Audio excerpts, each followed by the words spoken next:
Okay, Greville, so how was it that you taught in English?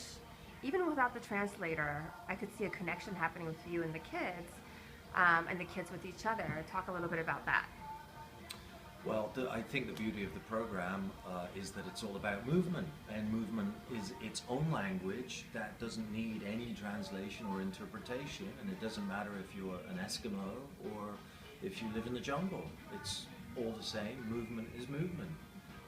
And I think kids really, really connect with that because I think that they have a desire to move and that they gain a lot of strength and a lot of joy from really simple movements. Also, you make them laugh a lot.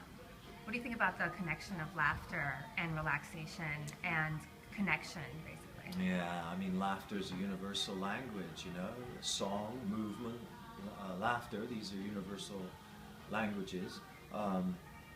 And it's a really beautiful way that people connect, and it's a really pure connection too because it's based on something that's completely present, and everybody can experience something different, if you like, from what they hear. Some people find when you have jokes, you have to have an intellect, and you have to understand why it's funny. But movement and the natural joy of being yourself, this doesn't need any intellectual development. It's I think, one of the purest forms of communication. And one of the purest forms of breath control as well. Laughter is wonderful for breath control. Right.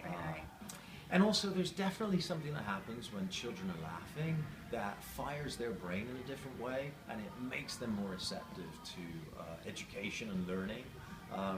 But it's a sneaky kind of education or learning because they don't necessarily know at the time what's happening, other than they just feel a lot of happiness and joy. Right, so they're engaged in the experience. Completely engaged in the experience. Their mind has really, really anchored inside their body. Gosh, I mean, nature needs no explanation. Laughter needs no explanation. Movement needs no explanation. So I think that laughter and movement are really key principles of connection with children. Right, and you also did a lot of references that were cross-cultural, like answering the telephone, like acting like a sunflower. Everybody kind of understands those basic concepts of daily activities, like brushing your teeth. So I think drawing references on those and finding inspiration in the way that kids connect across boundaries like language is a great way to have them engage more in the experience. Where do you find these activities, and do you change them up all the time? All the class? time. Yeah. I never really know exactly what's going to happen. I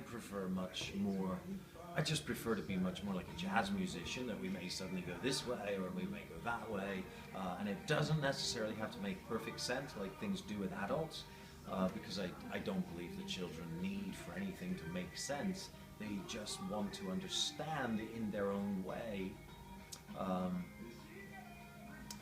And the understanding with body and breath and things like brushing your teeth, things that you do daily, these connect. Very, very simple things that connect us. And yoga is really about connection. It's not about separating, it's about bringing things together. And it's such a joy to see different cultures have a really, really strong and deep connecting experience. All right. Well, thank you, Greville, founder of Groovykidsyoga. Groovykidsyoga wa hontou ni sugoi.